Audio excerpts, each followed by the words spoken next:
بسم اللہ الرحمن الرحیم۔ السلام علیکم سامعین کرام، آج کا بیان حضرت موسیٰ علیہ السلام کی مدین کی طرف ہجرت کے بارے میں ہے۔ سامعین کرام، موسیٰ علیہ السلام وہاں سے ڈرتے ڈرتے نکل کھڑے ہوئے کہ دیکھیں کہ کیا ہوتا ہے، اور دعا کرنے لگے کہ اے پروردگار مجھے ظالموں سے نجات دے۔ اور جب مدین کی طرف رخ کیا تو کہنے لگے کہ امید ہے کہ میرا پروردگار مجھے سیدھا راستہ بتائے۔ اور جب مدین کے پانی کے مقام پر پہنچے تو دیکھا کہ وہاں لوگ جمع ہو رہے ہیں اور اپنے چارپائیوں کو پانی پلا رہے ہیں، اور ان کے ایک طرف دو عورتیں اپنی بکریوں کو روکے کھڑی ہیں۔ موسیٰ علیہ السلام نے ان سے کہا کہ کیا تمہارا کیا کام ہے؟ وہ بولی کہ جب تک چرواہے اپنے چارپائیوں کو نہ لے جائیں ہم پانی نہیں پلا سکتے، اور ہمارے والد بڑی عمر کے بوڑھے ہیں۔ تو موسیٰ علیہ السلام نے ان کے لیے بکریوں کو پانی پلا دیا اور پھر سائے کی طرف چلے گئے اور کہنے لگے کہ پروردگار میں اس کا محتاج ہوں کہ تو مجھ پر اپنی نعمت نازل فرمائے۔ یعنی موسیٰ علیہ السلام مصر سے خوفزدہ ہو کر کسی بد انجامی سے بچنے کے لیے نکلے، اور خوف تھا کہ کہیں ان کو کوئی فرعون کی قوم کا شخص نہ مل جائے، لیکن آپ نکلے تو پڑے، لیکن اب جائیں کہاں، کس طرح کا رخ کریں؟ آپ کو کچھ پتہ نہ تھا، کیونکہ آپ پہلے کبھی مصر سے نکلے ہی نہیں تھے۔ اللہ کی طرف سے آپ کا رخ مدین شہر کو ہو گیا۔ فرمایا جب موسیٰ علیہ السلام مدین کی طرف روانہ ہوئے تو کہا کہ قریب ہے کہ میرا پروردگار مجھے سیدھے راستے کی رہنمائی فرمائے، یعنی قوی امید ہے کہ یہی راستہ منزل مقصود تک پہنچائے گا۔ اور پھر اسی طرح ہوا، اور اس راستے نے آپ کو مقصود تک پہنچا دیا، اور مقصد بھی کیسا عظیم۔ سامعین کرام، موسیٰ علیہ السلام کی اہل مدین کے کنویں پر آمد بھی ملاحظہ کیجئے کہ مدین شہر میں ایک کنواں تھا، اور یہ وہی اصحاب مدین کا کنواں ہے جس کا ذکر پہلے بھی ہو چکا ہے، اور اس کے اہل تمام ہلاک کر دیے گئے تھے، اور وہ شعیب علیہ السلام کی قوم کے تھے۔ اور ایک روایت کے مطابق اہل مدین کی تباہی موسیٰ علیہ السلام کے زمانے سے پہلے ہوئی تھی، اور انہی کا نام اصحاب الائکہ بھی تھا۔ اور جب مدین کے پانی کے مقام پر پہنچے تو دیکھا کہ وہاں لوگ جمع ہو رہے ہیں اور اپنے چارپائیوں کو پانی پلا رہے ہیں، اور ان کے ایک طرف دو عورتیں اپنی بکریوں کو روکے ہوئے کھڑی ہیں، یعنی وہ دونوں لڑکیاں اس غرض سے اپنی بکریوں کو روک رہی تھیں کہ کہیں دوسروں کی بکریوں میں نہ مل جائیں۔ یہ دو لڑکیاں تھیں، اور اہل کتاب کا کہنا ہے کہ وہ 7 تھیں۔ یہ ان کی غلطی ہے۔ ہاں، ایسا ہو سکتا ہے کہ کل بیٹیاں تو 7 ہی ہوں گی، لیکن یہاں پانی کی خاطر 2 لڑکیاں آئی ہوں۔ تو اب اہل کتاب کی بات اگر محفوظ سے طریقے سے صحیح ثابت ہو کہ وہ کل لڑکیاں 7 تھیں، تب تو دونوں میں مذکورہ طریقے کے مطابق موافقت اور ہم آہنگی پیدا ہوگی، ورنہ قرآن کی روح سے تو جو حق ہے وہ 2 لڑکیاں ہی تھیں۔ موسیٰ علیہ السلام نے ان سے کہا کہ تمہارا کیا ارادہ ہے؟ وہ بولی کہ جب تک چرواہے اپنے چوپایوں کو لے نہ جائیں ہم پانی نہیں پلا سکتے، اور ہمارے والد بڑی عمر کے بوڑھے آدمی ہیں، یعنی ہم کمزور ہیں، ان کے ہوتے ہوئے پانی نہیں پلا سکتی، اور ویسے بھی غیر مردوں میں گھس کر پانی پلانا حیا کے معنی ہے، اور ہمارے والد بھی بوڑھے اور انتہائی ضعیف ہیں اور وہ نہیں آ سکتے۔ مفسرین فرماتے ہیں کہ چرواہے جاتے وقت کنویں کے منہ پر بڑی سی چٹان رکھ کر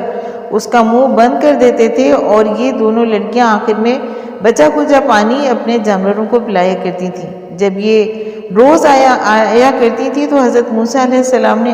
آگے بڑھ کر اکیلے ہی اس عظیم الشان چٹان کو اٹھایا، ان لڑکیوں کی بکریوں کو پانی پلا دیا،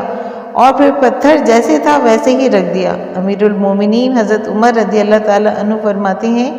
کہ اس چٹان کو 10 آدمیوں کے بغیر نہ اٹھایا جا سکتا تھا۔ حضرت موسیٰ علیہ السلام نے اکیلے پانی کا ایک ڈول نکالا جو لڑکیوں کی تمام بکریوں کو کفالت کر گیا۔ حضرت موسیٰ علیہ السلام کیکر کے درخت کے سائے میں چلے گئے، کیونکہ آپ نے اسی کو لہلہاتا ہوا سرسبز درخت دیکھا تھا۔ پھر اللہ کے حضور التجا کی کہ ربی لما انزلتا الیہ من خیر فقیر، یعنی اے پروردگار جو آپ مجھ پر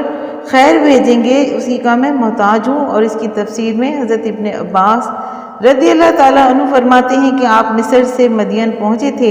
لیکن اب تک آپ نے سوائے درختوں کے پتے اور کچھ سبزی کے کچھ نہ تناول کیا تھا،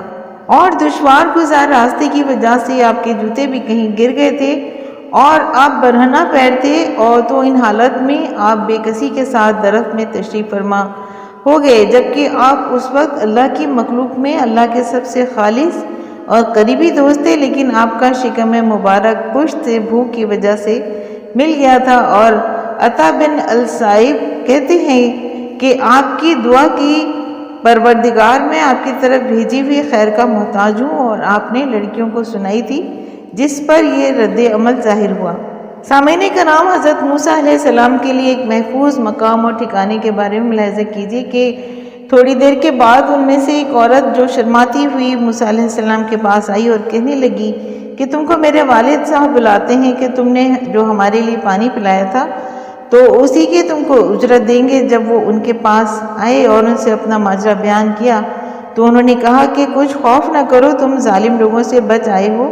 حضرت موسیٰ علیہ السلام فاقے اور مشقت سے لاچار ہو کر درخت کے سائے میں بیٹھے اور دعا کی، تو لڑکیوں نے جو وہ دعا سن لی تھی اور پھر یہ لڑکیاں اپنے گھر پہنچیں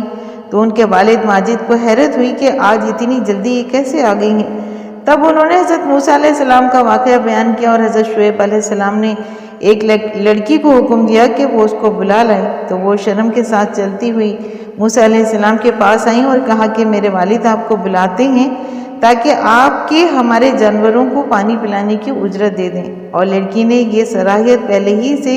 اسی وجہ سے کر دی تھی تاکہ موسیٰ علیہ السلام کو کسی قسم کا شبہ اور شک پیدا نہ ہو، اور یہ بات لڑکی کی حیا اور شرم کو خوب ظاہر کرتی ہے۔ تو آپ اس کے پاس آئے اور ان کو اپنا قصہ بیان کیا، یعنی اپنی تمام رودات بیان کی کہ کیا مصر میں ہوا، اور پھر اپنے ظالموں کے پنجے سے چھٹکارا پا کر یہاں تک آئے۔ بوڑھے آدمی نے یہ سن کر کہا کہ خوف نہ کرو، آپ ظالم قوم سے نجات پا چکے ہیں، یعنی ان کی سلطنت اور حکومت سے نکل کر آ چکے ہیں، اور اب کوئی فکر کی بات نہیں ہے۔ سامعین کرام، اکثر اہل علم کے نزدیک مشہور تو یہی ہے کہ یہ حضرت شعیب علیہ السلام ہیں، اور حسن بصری رحمۃ اللہ علیہ اور مالک بن انس رحمۃ اللہ علیہ نے بھی اس پہ تصریح فرمائی ہے کہ یہ حضرت شعیب علیہ السلام ہی ہیں۔ ایک جماعت نے وضاحت کے ساتھ ذکر کیا ہے کہ حضرت شعیب علیہ السلام اپنی قوم کی ہلاکت کے بعد طویل عرصے حیات رہے، حتیٰ کہ آپ کو حضرت موسیٰ علیہ السلام نے بھی پایا، اور پھر آپ نے اپنی ایک بیٹی کے ساتھ حضرت موسیٰ علیہ السلام کی شادی بھی کی۔ سامعین کرام، امید کرتی ہوں کہ آپ کو آج کا بیان پسند آیا ہوگا۔ اگر آپ کو آج کا بیان پسند آیا ہے تو آپ اپنے چینل فضائل اسلام کو لائک اور سبسکرائب کیجئے، اور ساتھ لگے بیل آئیکن کو پریس کیجئے تاکہ آئندہ آنے والی نئی ویڈیو حضرت موسیٰ علیہ السلام کو پیغام نکاح کے بارے میں نوٹیفیکیشن آپ کو سب سے پہلے ملے۔ شکریہ۔